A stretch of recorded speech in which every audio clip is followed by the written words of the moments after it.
Colleagues, we can start another time the meeting with the last point in our agenda. The last point is the objection pursuant to Rule 106, granting an authorization for the use of bis 2-ethyl phthalate, but okay, the pronunciation probably is not correct. But I give immediately the floor to the rapporteur, Pavel Potts, for explaining us the reason of the objection. Please. Yes, thank you, Chair. And I would like to ask all of you for a piece of patience with this, and I will speak in Czech because it's more. Vážení kolegové, předkládám dneska k úvaze námitku. Dear colleagues, I present to you consideration an objection against the Commission's proposal to grant a 7-year exception allowing the use of one of the most dangerous hormonal disruptors, a substance that is reprotoxic, neurotoxic, immunotoxic and carcinogenic, DEHP. The substance is especially dangerous to pregnant women and to male embryos, causing malformation to their urogenital tract. It is linked to neurological disorders in children, and like with other phthalates, there is a link to the breast cancer and testicular cancer. DEHP may reduce the number of spermatocytes and cause cell changes to testicular issue. DEHP is endocrinal disruptor, and there is no safe threshold, and DEHP cannot be considered toxic only up from a certain dose. The phthalates accumulate in our bodies, and I believe that if authorized for the use in a wide spectrum of PVC products, as the Commission proposes, the main goal of REACH will be missed. Why? Because an authorization system should guarantee that substances of a very high concern should be quickly replaced with alternatives where technically and economically viable, which is possible in this case. And also, the goal of REACH is to guarantee a high level of protection of life and environment. The proposal lacks consistency with previous legislations. For example, the directive on the reduction of dangerous substances in electronic equipment calls for a ban of 4 most dangerous phthalates, including this one, DEHP. It is also inconsistent with later legislation. The Commission tabled a proposal for a measure on 21st October this year by which DEHP is classified as a substance with very high concern due to possible effects on human health according to Article 57 of the Regulation 1907. The sequence of steps raises the question of a possible purpose behind the DEHP authorization. If the steps went in reverse, there would be no question of authorization. The DEHP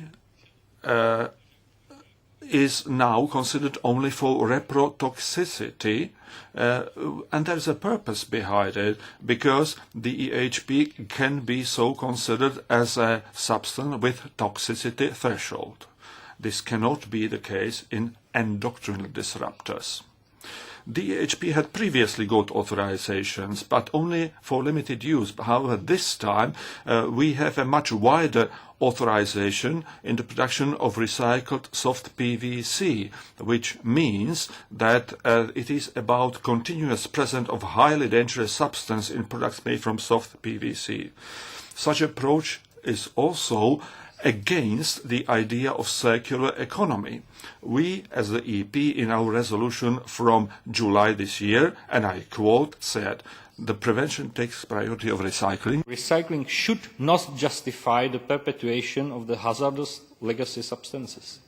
Přitom už nyní je DEHP is already present in the EU's environment air, water, soil, even the blood and urine of Europeans.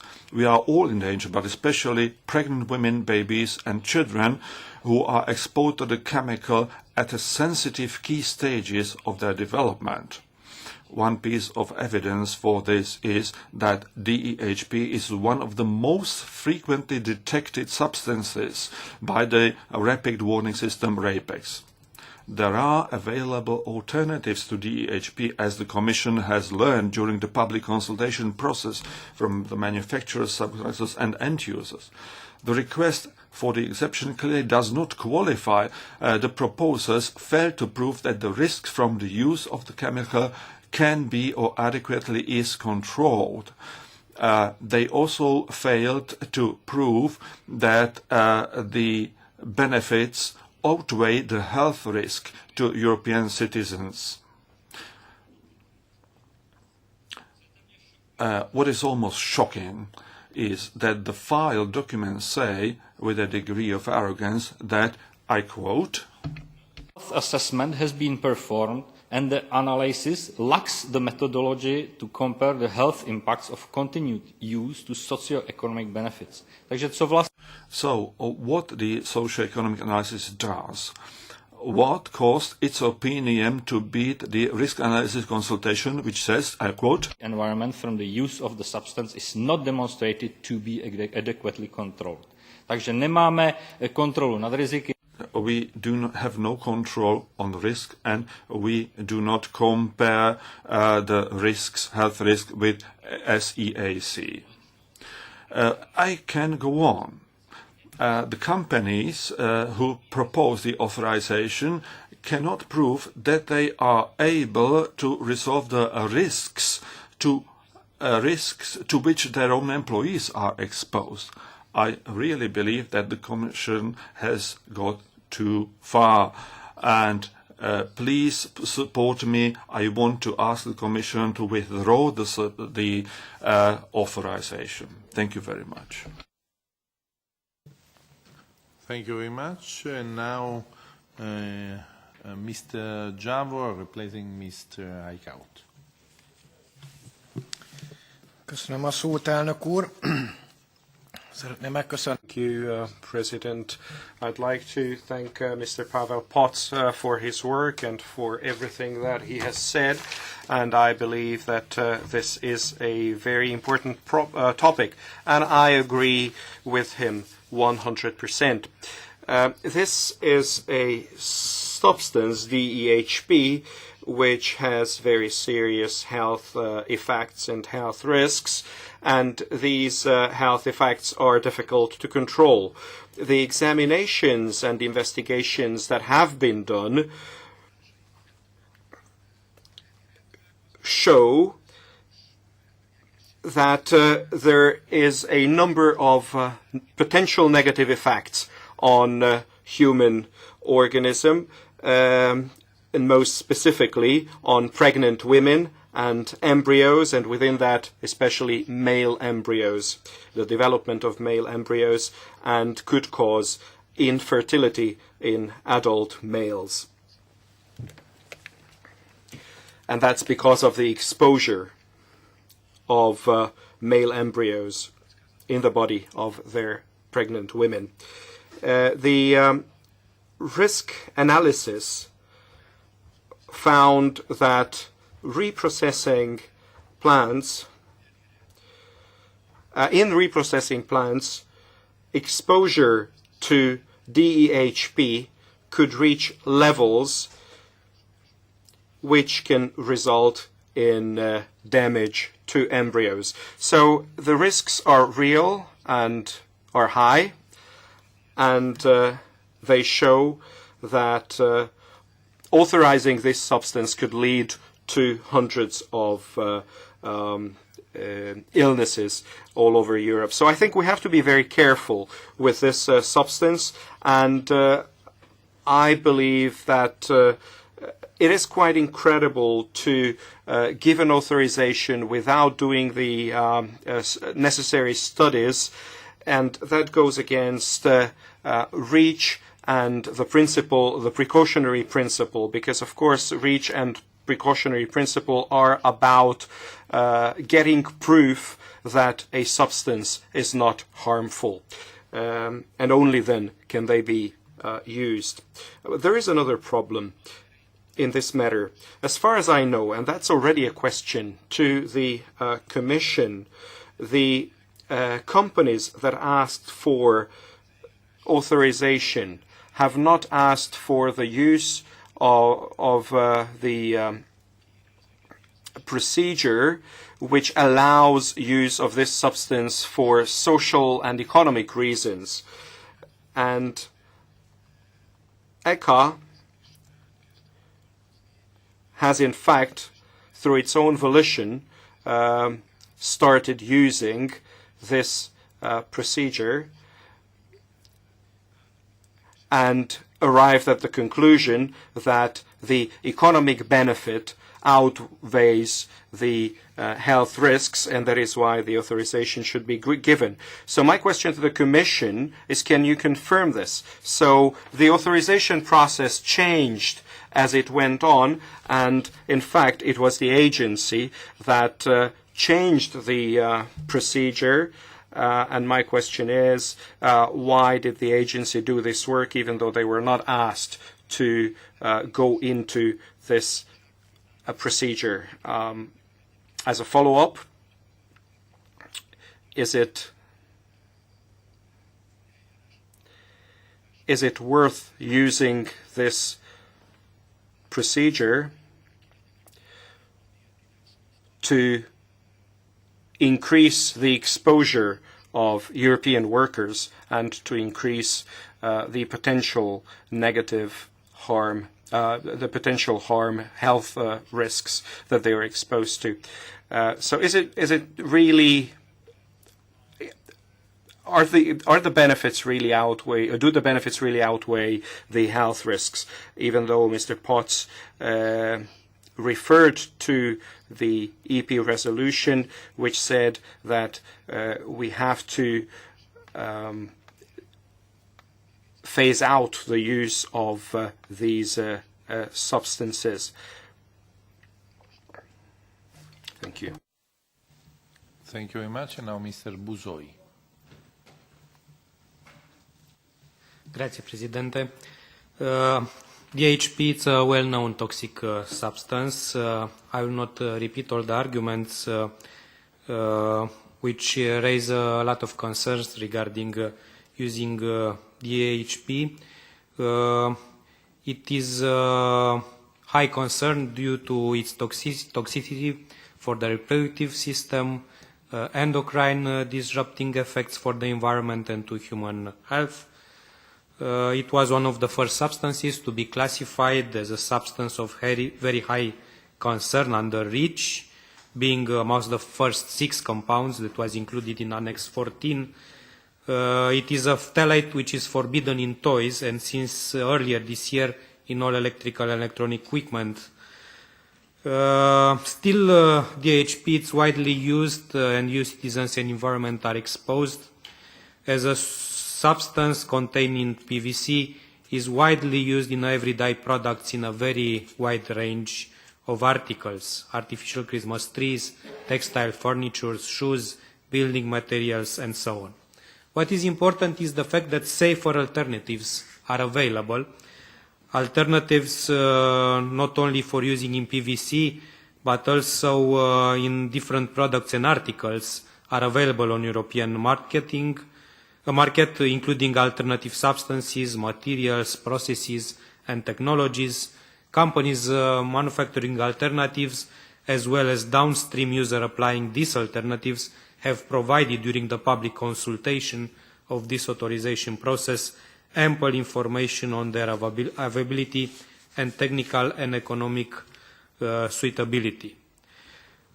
We have 2 committees which provided opinions, Risk Assessment Committee and Committee for Socio-Economic Analysis. Although both committees had major concerns and the applicant did not demonstrate that they could control the risk for workers, they recommended an authorization for 7 years.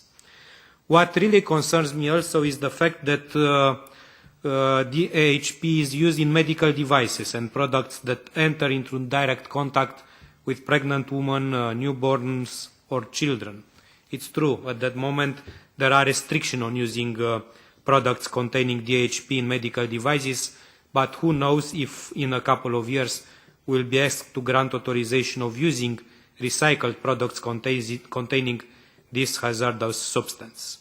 In my opinion, the applicants did not fulfill the conditions for granting authorization, as they did not demonstrate that all the risks from the uses applied for are adequately controlled. That's why I'm in favor of a phase out of DEHP with the possibility to grant exception only if this cannot be replaced or substituted. Having all this said, I'm in favor of the objection proposed by Mr. Potts. Thank you very much. Thank you very much. Ms. Berder. Thank you very much. I hadn't planned to intervene in this debate, but I have a real concern, having heard my colleagues here about this extension of DEHP. My concern is for the truly for the human beings, but also for the wider environment. The way buildings and other things are recycled these days, buildings are taken away to relocated and then ground up in a separate area. And what is to stop the PVC coming into contact with everything else, that all the concrete and wood that gets ground up and separating? And for me, I can see the dust that creates getting into the wider environment, getting into the watercourses, getting into the grass and the land, and being there available for fishes, animals, birds. I mean, once it's out there, then it's uncontrollable. And for me, allowing this to be used in a recycling process is risky in the extreme. It's bad enough that we are producing the stuff and exposing human beings to it, but if we let it out into the environment, I can't see that how anybody can actually, hand on heart, say that it won't get out into the environment. Therefore, if it's this dangerous to human beings, can you imagine what it's doing to the wider biosphere out there as well? So I really will support Mr. Pock and others in really demanding from the Commission that they do not issue this extension and really look again at this. Thank you. Thank you very much. Mr. Pedicini. Grazie Presidente. Si è già detto che... Thank you. We've already heard that DEHP is also an endocrine disruptor. And even these substances are already classified as reprotoxic. So they're also on the amongst the alarming substances in REACH. In 2011, the Commission flagged up these as amongst the most critical substances to be withdrawn from the EU. The industry realised this, and today the most safe phthalates make up 80% of the plastics. Now, there has been a great deal of marketing and sustainable brands where there's a low molecular weight phthalates being used. So I don't understand why today we're still discussing the possibility of using DEHP. Pediatric hospitals and gynecology departments in hospitals can still use equipment that contain DEHPs, including catheters, other such equipment, in intensive care for children who often need special tubing. They are amongst those who are exposed to high levels of DEHP. Furthermore, these substances still make up almost 50% of global consumption of plastifiers. They're produced in China, India, other Asian countries, the Middle East and Latin America, so they can come into Europe very easily. We therefore agree that we should avoid authorizing these substances and fully support the rapporteur's proposals. Thank you very much. And now I think that it is necessary to give the floor to the Commission for some answer. Mr. Klaus Behrendt. Thank you very much, Mr. Chairman, and thank you to all the members of the Parliament who have commented and who have spoken in support of the draft motion that has been tabled. Please allow me to respond to some of the points that were made. In particular, many have commented on the endocrine disrupting properties of DEHP. In fact, REACH foresees in its rules that the assessment or the application for authorization and the assessment have to be limited to the risks from the hazard property that is actually indicated in Annex 14 to REACH. And that, for the moment, is the classification as toxic to reproduction. Mr. Potts is right in pointing out that the Commission has proposed in a totally separate decision to identify DEHP and 3 other phthalates as endocrine disruptors meeting the criteria of Article 57F of REACH, but that process is not completed. In fact, the proposal to identify the substance as such came much later. It came after this application for authorization has been submitted, and hence the applicants did not address it, obviously. And they were not obliged to address it, because, as said, REACH limits what kind of hazards have to be addressed. Furthermore, this separate Commission decision is not yet adopted, and the fact that the Commission has to propose it is due to developments in the Member State Committee in ECHA, where a proposal to identify DEHP as endocrine disruptor did actually not get the necessary support. And therefore, it was transferred to the Commission for taking a decision. And if we succeed in getting this separate decision through, it would amend the candidate list, but it would not amend Annex 14. So we are still within the remit of the REACH articles that say the hazard properties that are listed in Annex 14 are the ones that are to be taken into account. I would also like to underline that the Risk Assessment Committee in ECHA has actually not recommended to refuse the authorization. They did confirm that the risk to workers is not adequately controlled based on the evidence provided by the applicant, but RAC has very explicitly stated that there are no risks to human health for the general public that result from articles made out of the recycled PVC. Hence, that is one of the elements that we have also carefully looked at before proposing our decision. RAC did then say, in order to address the risks to workers, the applicants should monitor the exposure of workers and provide data on exposure for the review, because every authorization, if it is granted, is subject to a periodic review.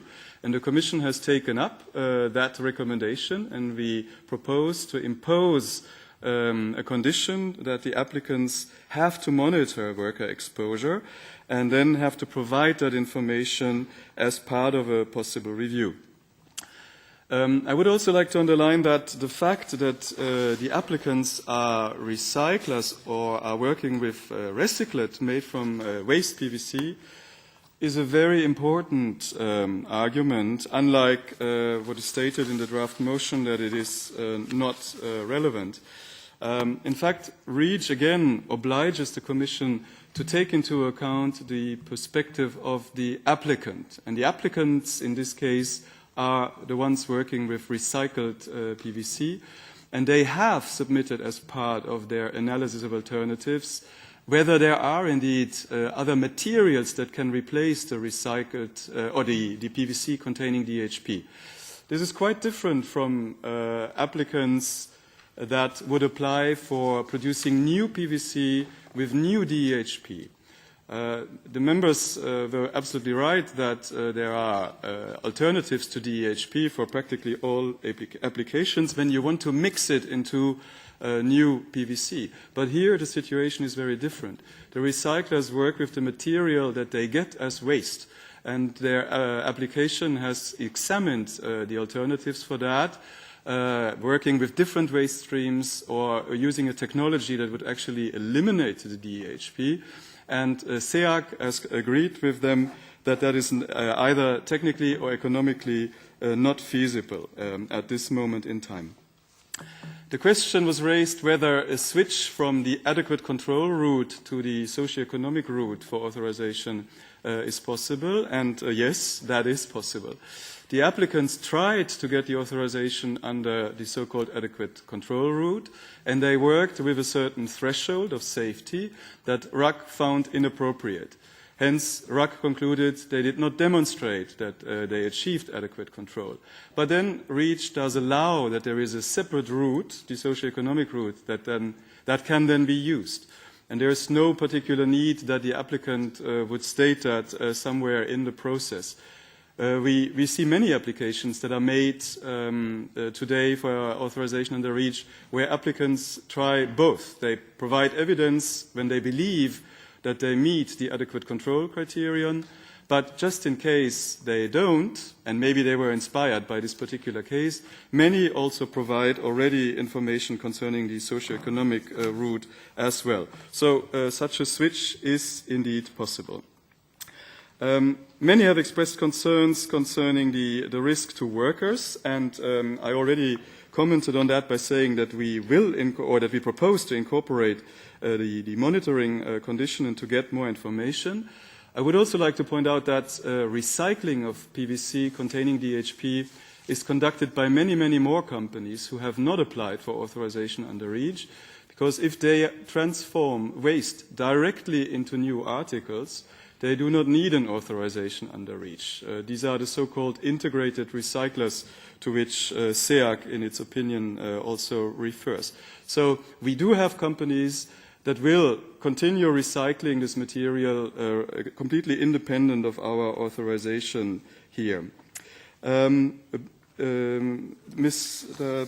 Petticini also commented on the imports and the possibility of imports of PVC containing DEHP. And that is correct.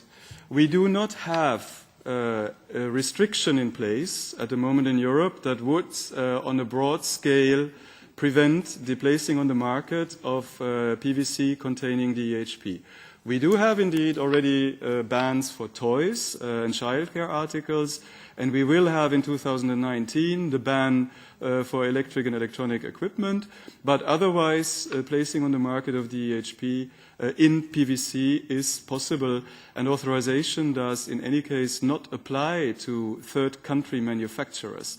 So refusing the authorization will not prevent these imports from happening. That would only be possible through a restriction, and REACH contains the obligation that when the sunset date for a substance in Annex 14 has passed, ECHA has to examine whether there is a basis for a restriction. And ECHA is now working on that together with the Danish authorities. But that process, again, is by far not completed, and we do not know yet what will be the outcome.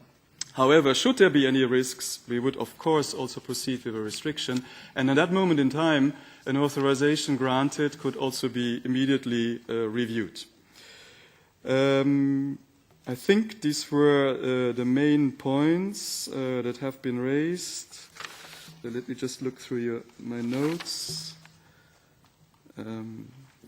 Yes, indeed. So the Commission, in the end, when looking at the opinions from RAC and SEAC, we did concur with the assessment that was made by SEAC that the benefits from allowing the continued recycling for these three applicants, and we have to be very case-specific here, in the overall context of what I explained, does outweigh any potential risks to human health. And obviously, should the data that the authorization holders, if they get the authorization, bring for review demonstrate that these risks are bigger than they seem to be, then the authorization could be, of course, recalled. And also when other circumstances appear that would trigger an earlier review. So in summary, we absolutely share the concerns about DEHP as such. Nobody puts into question that this is a substance of very high concern. But the REACH authorization system is very, very case-specific, and we have to look at the perspective of the applicants. And again, as RUC has confirmed, that there are no risks for consumers from the articles made of the material, and that imports can continue. The Commission believes that it is justified to grant the authorization to these recyclers. Thank you. Thank you very much. For concluding the discussion, I give the floor to Mr. Potts and Javor. Yes. Děkuji ještě jednou, pane předsedo. Thank you, Chairman. I'm not surprised by the argumentation from the Commission. Commission basically confirmed what I said at the beginning. DEHP is an endocrine disruptor. The Commission knows it, the comitology confirms. The fact that some processes are not yet finished doesn't mean that we just don't say what is true. What we talk about is the health of the people and not about some bureaucratic processes that have or have not been finished 14 days earlier or later. So this is all about bureaucracy and the decision processes. As far as RUC is concerned, RUC says it is not recommending the authorization. That's what their note says. So what further discussion? The RUC said that this proposal cannot prove adequate control over health risk. So that's it. The system of recycling, what's the purpose? It is not the purpose to keep the dangerous substances rotating through the environment. No, this is not the point. This is not the point why we recycle. SEAC, well, based on the file, and I have read them very carefully, all of them, they clearly show that there wasn't any impact assessment of the wide use of DEHP. There wasn't any. So how can a Commission say that we can take the socio-economic route? Of course, socio-economic route can be justified sometimes. But if we compare socio-economic impacts with those on the human health, well, it didn't happen. If the Commission says that there is no legislation against the imports of such dangerous substances or maybe products containing such substances, if this is what the Commission says, then the Commission doesn't do their job properly. We should have this kind of legislation in place. So what can I say? If we have bureaucratic processes that protect those who produce poisons against the Europeans, if these are protected more than the degree of protection of Europeans, well, then God save the EU. The tomorrow vote will mean what is more important for us, reproductive and oncological health of the European population, or easy access to cheap products made of PVC that contains one of the most acute reproductive poisons? That's the vote tomorrow. Thank you very much. Mr. Javor? Thank you, Chair. I have two questions of clarification. Perhaps I didn't get properly the Commission's answer, but it seemed to me that you mentioned that it's possible that the ECHA applied the socio-economic route of permitting, which was not requested by the applicant itself. The question is, this is the case or not? Yes or no? The applicant requested to use the socio-economic route or not?